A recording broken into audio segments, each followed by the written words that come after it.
Okay, बिस्मिल्लाहिर्रहमानिर्रहीम, अस्सलाम वालेकुम। Welcome back to ACA Ali coaching academy Abdullah. मैं हूं अली सुदैस और आज हम बात करेंगे अबाउट द नेशनल एमडीकैट के सिलेबस के बारे में। देखो, सिलेबस की हम जब बात करते हैं तो सिलेबस ओ ये क्या हो गया, इधर तो इंक ही नहीं है। ओके, जब सिलेबस की हम बात करते हैं तो सिलेबस की जब बात करते हैं इसका मतलब है कि टॉपिक्स, ठीक है। एक चीज़ मैं आपको समझाना चाह रहा हूँ जो कि बहुत ज़्यादा इंपॉर्टेंट है। This is very much important. हम ये समझते हैं कि when there is something of the syllabus it means there is the book. For example, मैं आपको एक शॉर्ट बात करना चाहूँगा, उसके बाद हम शुरू करेंगे और हम डिटेल में बात करेंगे about the syllabus in each and every topic and I will try कि मैं जल्दी से जल्दी ख़त्म करूँ and then we start the proper English classes. Okay, सबसे पहली बात यह है कि सिलेबस का मतलब ये होता है you have to cover those topics. उन टॉपिक्स को आपने कवर करना है, न कि आपने उस बुक को कवर करना है, ठीक है। सबसे पहली बात। दूसरी सबसे पहली बात यह है कि हम जब नम्स का नाम सुनते हैं तो हम कहते हैं फेडरल। जब हम सुनते हैं नाम एमडीकैट का तो हमारे जहन में डायरेक्ट आता है पंजाब।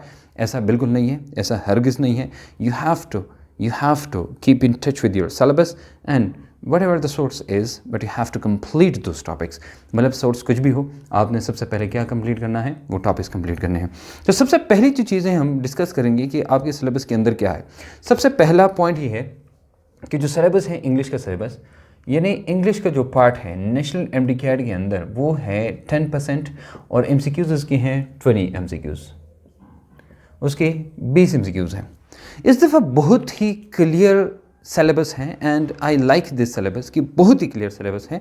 और वो क्लियर इसलिए है क्यों, why are you teasing me, you know I am in the class, I don't know from where it came. Okay, enjoy करें। अच्छा, ओके, अब 20 MCQs है और बड़ा डिफाइंड MCQ है, बहुत डिफाइंड MCQ है। उसकी वजह यह है कि देखो आपकी सिलेबस में बताया गया है जो वोकैबुलरी है, वोकैबुलरी है 4 MCQs, only and only 4 MCQs ये है बताया है। अब जब आपको पता चल गया कि वोकैबुलरी की 4 MCQs हैं, इसका मतलब है कि 4 मार्क्स हैं। Now it depends on you, can you cover the vocabulary. और सबसे बड़ी इंपॉर्टेंट बात, सबसे अच्छी बात, like you will just love it, और वो अच्छी बात ये है कि जो उन्होंने बताया कि जो वोकैबुलरी हैं आपको वो अल्फाज भी दिए हैं। जो जुमला लिखा है मैं उसकी बात भी करूँगा, लेकिन अल्फाज भी दिए हैं and you have to cover those words and their synonyms. इसका मतलब है या वो अल्फाज आएंगे या उनके सिनोनिम्स आएंगे। Do understand that? या अल्फाज आएंगे या उनके सिनोनिम्स आएंगे। ओके, तो वोकैबुलरी में सबसे पहली बात। दूसरा जो पार्ट है वो है टेंसेस, और टेंसेस आपने स्टार्ट किए होंगे कब से, कहाँ से, वो आपने स्टार्ट किए होंगे अपने स्कूल से। यहाँ पर 4 MCQs आते हैं। कितने? 4 MCQs। इसका मतलब है कि यहाँ पर 4 MCQs आए तो आपने देखो पता चल गया 8 MCQ इधर से आए, तो almost half of the syllabus has been covered from here। Number 3 की बात करते हैं, स्ट्रक्चर ऑफ सेंटेंसेस। मैं आपको ज़रा थोड़ा सा जल्दी बताऊंगा, भी कोशिश करूंगा कि आपको मैं मैक्सिमम चीज़ें बताऊं। और स्ट्रक्चर ऑफ सिलेबस में यहाँ से 3 MCQs हैं, तो आपको पता चल गया भाई जब हम टेंसेस करेंगे so from tenses we can just do 3 MCQs। From structure of sentences हम 3 MCQs कर सकते हैं। बाकी डिटेल में हम बात करेंगे कि भाई स्ट्रक्चर ऑफ सेंटेंसेस के किस टाइप के MCQs आएंगे। आते हैं 4 नंबर, जो कि है correct use of subject verb agreement. Correct use of subject, देखो वर्ब एग्रीमेंट, ये भी ऑलमोस्ट ये जो पार्ट है ये भी हम बात करेंगे। ये वाला पार्ट और ये वाला पार्ट ऑलमोस्ट सेम है।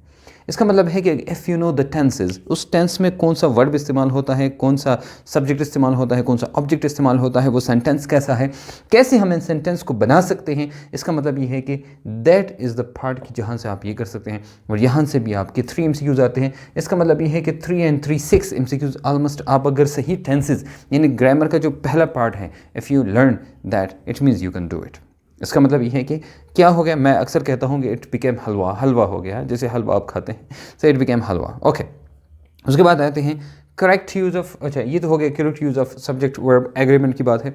उसके बाद 5 नंबर की तरफ आते हैं, और 5 नंबर में उन्होंने दिया है correct use of articles and propositions. Articles and preposition. देखो दो चीज़ें पाकिस्तानियों की मजबूरी है और ये उनकी लिमिटेशन है, ये कि आर्टिकल वो कुछ ना कुछ कहीं ना कहीं तो इस्तेमाल कर सकते हैं लेकिन हर जगह नहीं कर सकते। प्रीपोजिशन है और उसमें भी सेम टू सेम है। ये जब मैं यूरोप नहीं गया था उस वक्त तक मेरी भी प्रीपोजिशंस में काफ़ी मसला था। आर्टिकल एंड प्रीपोजिशन दूसरे में, आर्टिकल्स तो फिर भी हो जाते हैं लेकिन प्रीपोजिशंस में and it was like of from ये वो कुछ चीज़ें ऐसी थी जहाँ मुझे समझ नहीं आ रही थी। बाद में जब मैंने 2-3 एग्ज़ाम्स उधर देने थे और मैंने बहुत डिटेल में पढ़ा, मुझे पता चल गया कि हाँ जी हम क्या गलती करते हैं। इवन ये कि हमारे master in master in English जो लोग हैं वो भी वही गलतियाँ करते हैं। But anyways you learn with the time, आप टाइम के साथ सीखते हैं कि कैसे करना है। जब आप मेरे टाइम पे पहुंचेंगे तो आप भी इस लेवल के होंगे कि मुझसे बेहतर इंग्लिश आपको आती होगी। अच्छा अब आते हैं जनाब 6 की तरफ। 6 नंबर है use of writing conventions of spelling, यानी स्पेलिंग कहाँ पर गलती है, कैपिटलाइजेशन का मसला। ये वो चीज़ें हैं जो अगर आप ये एक पार्ट सही सीखते हैं, मतलब टेंसेस वाला पार्ट जो ग्रामर का पहला पार्ट है, इफ़ यू लर्न प्रॉपरली उसके अंदर आप आर्टिकल प्रीपोजिशन भी इस्तेमाल कर सकते हैं और ये चीज़ें भी कर सकते हैं। इसका मतलब ये है कि ये जो 1 2 3 4 पार्ट्स है ये, बल्कि 5 वाला ये टेंसेस के साथ, अगर टेंसेस को सही सीखते हैं और सब चीज़ों को आप करते हैं, अगर आप कहते हैं प्रीपोजिशन मैं नहीं कर सकता या नहीं कर सकती, you can just do it separately, या आप ये जो प्रीपोजिशन है वो सेपरेटली कर सकते हैं, लेकिन मैक्सिमम जो पार्ट है आपका वो कवर हो जाता है and it became very easy. Like मेरे ख्याल में तो बहुत ही आसान हो गया, बहुत ही आसान हो गया। उसके बाद आते हैं 6 नंबर हो गया। 7 नंबर की तरफ आते हैं और यहाँ से 2 MCQs हैं, 2 MCQs from preposition and articles and 2 MCQs। और द लास्ट वन है मिस्टेक्स इन सेंटेंसेस। आप मिस्टेक्स कर सकते हैं, ये हो गई मिस्टेक्स इन सेंटेंसेस। ये अब छोंके थोड़ा सा आते हैं, थोड़ी सी उसकी तरफ आते हैं, MCQs की तरफ आते हैं। तो मैं अली सीरीज़ की किताब उठाता हूँ, जल्दी जल्दी मैं आपको बताता हूँ। भाई अली सीरीज़ की किताब में हमने कुछ चीज़ें दी हैं, अगर जब आप इंग्लिश के पार्ट में जाएंगे सी वो लर्न के इंग्लिश के पार्ट में हमने उसकी कुछ चैप्टर्स बनाए हैं और ये जो सारी चीज़ें हैं ये आपको उन चैप्टर्स में मिल जाएंगी। जब आप जाएंगे MDCAT वालों की तरफ, ये सबसे पहले इंग्लिश में आपको दिए हैं, सबसे पहले पास्ट पेपर्स दिए हैं। पास्ट पेपर्स के बाद आपको पहले मैं आपको 2 पार्ट्स दिखाऊं। सबसे पहला पार्ट ये है कि इसमें क्या है, वोकैबुलरी है। तो वोकैबुलरी जितनी भी उन्होंने दी है वो सारी वोकैबुलरी यहाँ से आप देख सकते हैं, वो सारी वोकैबुलरी हमने इधर दी है।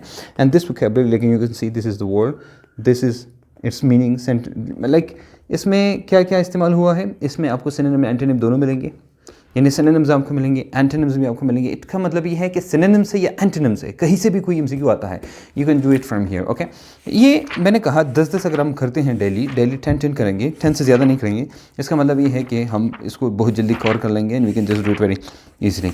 और इसके बाद भी काफ़ी ज़्यादा चीज़ें दी हैं इसमें, you can just do it and you can just cover it very easily. अगर आप चाहते हैं you can just cover it very very easily. Okay जनाब, फिर आते हैं एक और पार्ट की तरफ जो कि आपके लिए बहुत ज़्यादा इंपॉर्टेंट है, और वो ये है कि इंग्लिश में जो पार्ट है उसमें हमने ऐसा किया कि जो चैप्टर्स बनाए हैं and those chapters are very much important, कि चैप्टर नंबर 1 2 3 4, और उन चैप्टर्स में से आपको ये जो चीज़ें आप कहते हैं कि ये मुश्किल कहाँ से आएंगे, क्योंकि जो लोग KP कैसे है तो KPK वालों के लिए ये जो पार्ट है ये दिस इज़ न्यू पार्ट, और जिन्होंने नम्स दिया है पहले तो उनके लिए कोई मसला नहीं है क्योंकि उन्होंने ऑलरेडी ये दिया है और उनके लिए ये कॉमन सी चीज़ है।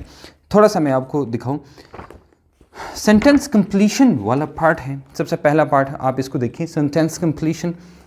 एक मिनट मैं आपको ज़रा नज़दीक से दिखाऊंगा, विल ट्राई। मैं अकेला हूँ, आई डोंट हैव एनीवन, तो मैं कोशिश करूँगा कि ये ब्लर ना हो और सही हो, ठीक है। तो you can just see it, yes I am sure, yes is it okay now, yes. आप देख सकते हैं दिस इज़ कंप्लीशन, यानी सेंटेंस कंप्लीशन में आप देख सकते हैं ये जो है आपने सेंटेंस में एक लफ्ज़ इस्तेमाल करना है, एक लफ्ज़ है जो कि आपने इस्तेमाल करना है, यू कैन डू इट। और फिर हमने दिया है 2019 2018 2017 16 15 14 13 12 11 10 और 2000 कहाँ तक, ओके। फिर आते हैं दूसरी पार्ट की तरफ जो कि है फाइंड आउट मिस्टेक्स। ये जो मिस्टेक्स आपने फाइंड आउट करनी है, वो मिस्टेक्स कैसे फाइंड आउट करनी है, आप मैं आपको सिर्फ टाइप ऑफ MCQs दिखाता हूँ कि किस टाइप ऑफ MCQs हैं, बाकी हम करेंगे बाद में। Okay, you can just see it in here, type of MCQs आपको नज़र आ रहा है, एक मिनट, आई एम श्योर कि नज़र आ रहा होगा। ओके, इसमें आप देख सकते हैं कि आपको बताया है कि the most A important and the most B difficult use thing to achieve is a desire C in a between D individual to limit the size of family। अगर आप इस MCQ को देखें गौर से तो आपको अंदाज़ा हो जाएगा भाई कि ये तो ये आपको अंदाज़ा हो जाता है कि इसमें गलत और सही कौन सा है, राइट। इसमें हमने एक बी सी डी आपको दी हैं 4, और उन चारों में से आपने क्या करना है, उन चारों में से आपने एक सही जो है वो जो गलत है उसको आपने सेलेक्ट करना है कि इनमें से गलत कौन सा है, ठीक है। So you have to choose what the mistakes. तो मिस्टेक कैसे फाइंड आउट करते हैं, वो ऐसे फाइंड आउट करते हैं जो मैंने आपको अभी बताया। ओके, ये हो गया। उसके बाद जो पार्ट्स हैं, आप चाहते हैं तो आप इस किताब को देख सकते हैं, एंड ये किताब इसमें आपको बहुत ज़्यादा हेल्प आउट करेगा। उसके बाद जो बाकी चीज़ें हैं सारी वो उसके बाद बाकी पार्ट्स भी आते हैं जो कि इसमें दिए हैं। ओके, मैं असल में शॉर्ट करना चाह रहा हूँ क्योंकि मैं आई डोंट वांट दिस कि अच्छा वोकैबलरी मैंने बताया आपको कि वोकैबलरी सारी की सारी दी हैं इसमें। You can just see the vocabulary one by one, like a से लेकर जी तक जितनी भी हैं वो सारी दी हैं, तो वो उधर ही है, ठीक है। क्लियर हो गया? ओके जी। फिर उसके बाद वोकैबलरी की बात आते हैं, और वोकैबलरी की बात आते हैं, और वोकैबलरी की बात करते हैं कि वोकैबलरी की बात क्या है। तो ये चीज़ें जो इधर लिखी हैं सेम टू सेम है, लेकिन थोड़ी सी डिटेल में मैं बात करना चाहूँगा इसके बारे में। तो आई एम डैम श्योर कि you will love it, right. English part, yes this one. Objective aim and objective दिया है, तो एम और objective you can just see if you have the syllabus. तो सिलेबस खोल के आप देखें, and I will just tell you. Okay right, okay, is it okay now? Yeah, I'm sure this is okay. असल में I don't have anyone, so I'm just doing things by myself, right? And I don't know why everything looks opposite to me. Yeah, सही तो है। Okay.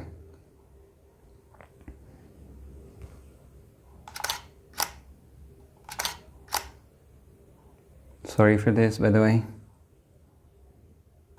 Okay, अब now you know it कि क्या है। अब इसके बाद NUMS and MDCAT curriculum English aim दिया है। सो मैं पूरा आपको बताता हूँ कि आपको एक्सप्लेन हो, मतलब क्लियर हो। The aim of the English section of MDCAT, national MDCAT, is to measure the applicant's skill in English language and to evaluate how prepared they are for undertaking graduate studies in medicine in English. The test applies a common standard to everyone to be able to evaluate the preparation of the applicants from different sectors, regions and socio-economic backgrounds. ये simple सी बात है, कहते हैं भाई हम देखना चाहते हैं कि आपका जो नॉलेज है इंग्लिश का, या जो कमांड है या जो स्किल है वो कितना है। बिकॉज़ ये जो उन्होंने क्राइटेरिया रखा है, ये क्राइटेरिया है जिससे आप बता सकते हैं कि आपका लेवल क्या है, इंग्लिश का लेवल क्या है। फॉर एग्जांपल आप मेडिसिन में करना चाहते हैं, बीएस है या जो भी प्रोग्राम है, तो आपका क्या वो लेवल है जो लेवल मेडिसिन के लिए या नहीं। The benchmark of the test have been developed in the light of the curriculum used in HSSC and CIE.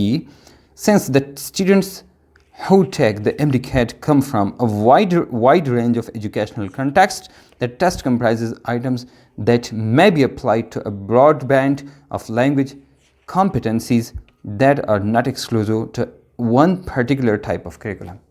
समझ रही बात, मतलब मुख्तलिफ़ जगहों से आप आए होंगे, और ये आपकी जो FSC जो आपने की है वो, या ए लेवल जो भी उसके बराबर जितने भी एग्ज़ाम्स हैं, उन सब के बराबर का एग्ज़ाम का सिलेबस उन्होंने बनाया है, ठीक है।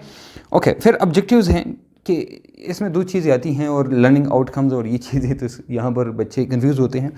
And therefore I decided to talk to you about these things to ensure complete alignment between the English curriculum used in various sectors of the HSCC।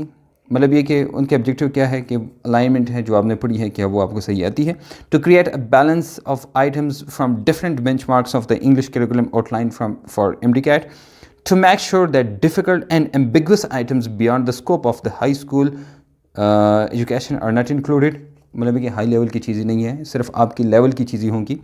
To design the test specifications, to design, select and arrange test task items. ठीक है, मतलब जो test है क्या उसको आप समझते हैं कि नहीं समझते। ओके, अब ऑब्जेक्टिव में सबसे पहली बात जो चीज़ दी है 1 नंबर आप देखें, वो है कंप्रहेंड की वोकैबुलरी। बेंचमार्क में दिया है कि use 1 or more of the following strategies to determining many of key vocabulary। ये चीज़ें दी हैं, उससे आप की वोकैबुलरी को याद कर सकते हैं। Number 1, contextual clues and illustrations। illustration जानते हैं हम, फॉर एग्जाम्पल आपको कोई वो दिया है, जैसे आइल्स अगर आप देंगे बाद में तो उसमें आपको एक डायग्राम दिया होता है और उस डायग्राम में या कोई वो दिया होता है नक्शा वगैरह, जिसमें आपने बताना है कौन कहाँ कैसे हैं वगैरह वगैरह। तो उसी तरह की बात है। बैकग्राउंड और प्रायर नॉलेज, मतलब आपका बैकग्राउंड इंग्लिश में कितना है वो बैकग्राउंड भी देखते हैं, और आपका प्रायर नॉलेज इससे पहले जो इंग्लिश में नॉलेज है वो कितना है। Morphology, syntax, phoenix, knowledge of world relationship. ये मुख्तलिफ़ चीज़ें हैं कि मतलब ये जो एक जो सेंटेंस होता है उसमें मुख्तलिफ़ अल्फाज होते हैं, वो अल्फाज एक दूसरे के साथ कैसे जुड़े होते हैं, कहाँ पर उसका इस्तेमाल है, कैसे इस्तेमाल है, वो आपको पता है कि नहीं है। उसके बाद बताया है knowledge of synonyms, antonyms and homophones. क्या ऐसे हैं जो कि अल्फाज के मतलब सेम हैं, जब हम बोले सेम जाते हैं लेकिन उनके मतलब डिफरेंट होते हैं, या डिफरेंट अल्फाज हैं मतलब सेम हैं, उनका अपोजिट मीनिंग, मतलब जिसको एंटोनिम्स कहते हैं, इसको लोग एंटोनिम्स वगैरह भी कहते हैं, सिनोनिम्स भी, सिनोनिम्स भी कहते हैं, what ever you know about it, but लेकिन जो सही अल्फाज हैं वो ये हैं। ओके, फिर आते हैं कंटेंट्स की तरफ। High and low frequency words from the course book और to be selected from similar context और the context the HSC and CIE students में भी फेमिलियर विद। ये कहते हैं भाई कि ना, भाई ये कहते हैं जो भाई हैं और बहन दोनों, वो ये कहते हैं कि इसका मतलब ये है कि जो आपने FSC में अपनी इंग्लिश पढ़ी है, जो अल्फाज है क्या वो आपको आते हैं, यानी इसमें ऐसे अल्फाज होंगे जो आपके कोर्स से आई होंगे या उसके साथ सिमिलर यानी फेमिलियर होंगे। समझ आ रही बात? मतलब है कि आपके FSC के लेवल से हाई ये वोकैबुलरी नहीं होगी, इसका मतलब सिंपल ये है। इसलिए मैंने आपको वहाँ कहा था कि ये जो जुमला लिखा है मैं उधर आपको एक्सप्लेन करूँगा। फिर उसके बाद आते हैं demonstrate control of tenses and sentence structure. इसकी बात है कि जो टेंस और सेंटेंस स्ट्रक्चर है, ये कहते हैं यूज़ करेक्ट टेंसेज। जो बेंचमार्क ये है कि क्या आप सही जो टेंसेज है या सेंटेंस स्ट्रक्चर है आप लिख सकते हैं, इस्तेमाल कर सकते हैं। Identify mistakes in the use of tenses, कि अगर कोई टेंस है या सेंटेंस है उसमें कोई गलती है, फॉर एग्जांपल मैं कहूँ प्रेजेंट इंडेफिनिट टेंस में कहता हूँ कि he goes to school in the morning, तो क्या ही गोज़ या ही गो आता है? He is going to school या he are going to school, they are going to school, they is going to.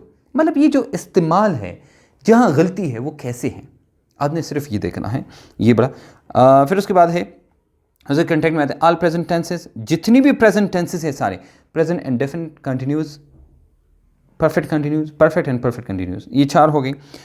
All past tenses, past भी सारे हैं इसमें, past indefinite, past continuous, past perfect continuous, चारों ये हो गए। 4 types of sentences, 4 type of sentences, conditionals, type of clauses, fragments, ये चीज़ें जो हैं ये मैं बाद में बताऊंगा, फिर वीडियो लंबी हो जाएगी ये वाली। उसके बाद आते हैं number 3, demonstrate correct use of subject verb agreement. अब use correct subject verb agreement in written text. For example आपको एक टेक्स्ट दिया है या आपको सेंटेंसेस दिए हैं, उसमें आपने बताना है भाई कि ये सही है कि नहीं है, ठीक है। उसके बाद identify mistakes in the use of subject verb agreement in written text. आपको टेक्स्ट दिया होगा, उसमें आपने गलतियाँ निकालनी है, कहाँ पर सही इस्तेमाल कर सकते हैं और उसमें गलती क्या है। जुमले जो मैंने आपको एक बताया अभी वैसी ही। उसके use the text prescribed use in HSC, वो कहाँ से होगा, वही जो आपके FSC में जुमले इस्तेमाल हुए हैं या टेंसेस है उसी तरह। As well as determining the degree of the complexity, आपने डिग्री ऑफ कम्प्लेक्सिटी भी देखनी है। 4 number 4, demonstrate correct use of articles and preposition, ये वाला आर्टिकल्स एंड प्रीपोजिशन जो है 2 MCQ आएंगे। Use appropriate articles and preposition in different written context. मतलब ये देखो, आप जब जाएंगे ना मेडिकल डॉक्टर बनेंगे तो डेफिनेटली जब आप मेडिकल कॉलेज में जाएंगे आपको इंग्लिश की शदीद तरीन ज़रूरत होगी, जो आपने एफएससी के कोर्स पढ़े हैं या जो किताबें पढ़ी हैं वो इसी तरह नहीं होगा, बल्कि that will be completely different. तो जो डिफरेंट है वो डिफरेंट चीज़ को आपने क्या करना है, आपने बताना है क्या ये सही है कि नहीं है। यह जुमला वहाँ पर अगर आप फंस जाते हैं तो इसका मतलब ये है कि दूसरी बात, आप इंटरनेशनल किताबें पढ़ेंगे, ना कि आप जो लोकल किताबें अभी पढ़ते हैं या जो हमारी उसमें किताबें हैं। हेलो, एक मिनट।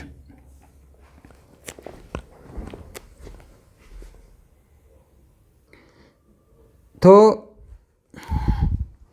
मैंने आपको बताया कि क्या करना है, आपने ये देखना है कि जनाब जो आपके एफएससी लेवल के जो वोकैबुलरी हैं या एफएससी लैब की जो टेंसेस है या वहाँ जितनी भी चीज़ें हैं, तो आपकी एफएससी यानी आपकी किताब के मुताबिक वो इस्तेमाल होगी, न कि उससे हाई लेवल, मतलब कि उससे कोई हाई लेवल नहीं होगा। उसके बाद आते हैं जनाब क्या है, demonstrate correct use of articles and preposition. मैंने बताया डिफरेंट सेंटेंसेस में अल्फाज के साथ, देखो अल्फाज पे डिपेंड करता है कैसे अल्फाज हैं, उसकी तरह उसके प्रीपोजिशन आते हैं, या जो आपकी कंडीशन होती है या आपकी जो सिचुएशन होती है उसके मुताबिक इस्तेमाल होते हैं, क्या प्रीपोजिशन इस्तेमाल होते हैं। तो ये आपने देखना है कि क्या वो उसके मुताबिक है, सही है कि नहीं है। तो that is very important. Okay, फिर कहते हैं the test items to be selected from the, कहाँ से ये आइटम आएगा, आपकी एफएससी किताब से आएगा या जो भी है। Select the appropriate article and position. Okay, particle context में बताना है। उसके बाद आते हैं 2 पॉइंट सिर्फ रहेंगे। Demonstrate correct use of writing conventions of spelling.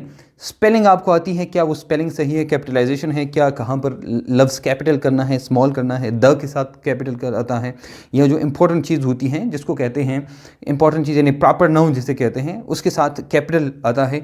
पहला लफ्ज़ पहला लेटर जो होता है वो कैपिटल होता है, क्या वो, and punctuation to clarify meaning. Okay, use of capitalization and punctuation such as semicolons, commas in series, apostrophes in possessives, proper noun and abbreviation। मतलब कि यहाँ पर आपने ये चीज़ देखनी है। फिर उसके बाद आते हैं कि mistakes in, okay, avoid and identify the following punctuation mistakes in sentences in short written in events on sentences, comma, splices, fragments, faulty coordination. यहाँ भी वही तकरीबन चीज़ें हैं और ये भी आपके एफएससी से ही होंगी। Okay, so this was a very quick review, जो कि बहुत क्विक रिव्यू मैंने बताया, पूरा सिलेबस मैंने बताया, आपके सिलेबस में क्या क्या है, कैसे हैं, वगैरह वगैरह, ये सारी चीज़ें आई। अब देखो सबसे इंपॉर्टेंट चीज़ क्या है, तो वोकैबुलरी होगी, ये तो अलग चीज़ है।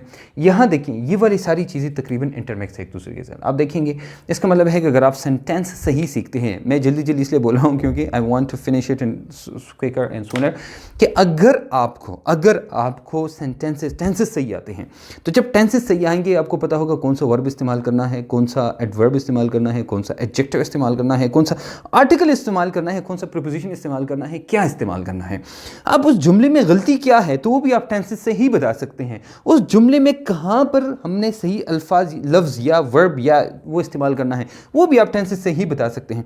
उस जुमला अगर आपको टेंस सही आता है और टेंसेस आपने सही सीखे, उसमें क्या गलती आती है वो भी आप इधर से ही बता सकते हैं। इसका मतलब है कि बहुत सारी ऐसी चीज़ें हैं यहाँ पर जो कि आप सिर्फ और सिर्फ टेंसेस सीख के ही कर सकते हैं। इसका मतलब है this is very very much important. If you know about the tenses it means you can know about the whole syllabus. And vocabulary अलग चीज़ है जो कि आपने पढ़नी है, और हम सिर्फ 10 अल्फाज पर डे की बात करेंगे, उससे ज़्यादा की बात नहीं करेंगे। 10 अल्फाज हमारे लिए काफ़ी हैं, क्योंकि 10 के साथ हम सिनोनिम एंड एंटोनिम दोनों देखेंगे। इसका मतलब है कि we can just do it very easily. Okay, अब तमाम वीडियो का खुलासा ये है कि हम वोकैबुलरी साथ साथ में पढ़ेंगे और बाकी जो चीज़ें हैं वो पर डे पढ़ेंगे। और जब आप इसको कंपेयर करें ज़रा, आप नेशनल एमडीकैट से पहले जो आपका सिलेबस था, फॉर एग्जांपल हम नाउन से शुरू कर देते हैं कि प्रॉपर नाउन है, कॉमन नाउन है, फिर उसके काउंटेबल है, अनकाउंटेबल है, ये है, वो है, एब्स्ट्रैक्ट है, एंड टू मैनी थिंग्स। बहुत सारी ऐसी चीज़ें थी जो हम उधर पढ़ते थे। फिर उसके बाद हम डायरेक्ट इनडायरेक्ट और पैसिव वॉइस, एक्टिव वॉइस और बहुत सारी चीज़ें वहाँ पर हम पढ़ते थे। फिर आते आते हम आते थे कहाँ पर, क्लॉजेज, और फिर उसके बाद वोकैबुलरी आखिर में। तो वोकैबुलरी कभी कभी 7 MCQs, 7 MCQs, 8 MCQs, कभी कभी 10 MCQs, कभी कभी 4 या 5 MCQs, मतलब कुछ पता नहीं था। यहाँ सबसे जो पॉजिटिव पॉइंट वो किसका है, वो ये है कि जो हमने ये चीज़ें पढ़ी हैं ये बहुत ही आसान है। आपने एक वोकैबुलरी देखनी है जो आपके लेवल की है, जो आपको दी है ऑलरेडी, और उसके बाद आपने उसके टेंसेस सही सीखने हैं, यानी ग्रामर में जो उसके जो रील की हड्डी है, वो नई जो चीज़ आपको मिलेंगी वो शायद प्रीपोजिशन हो, उससे ज़्यादा कोई चीज़ नहीं है।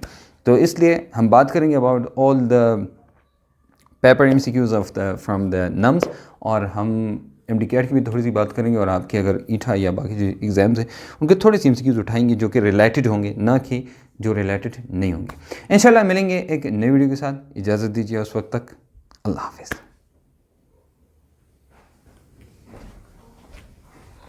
Bye bye.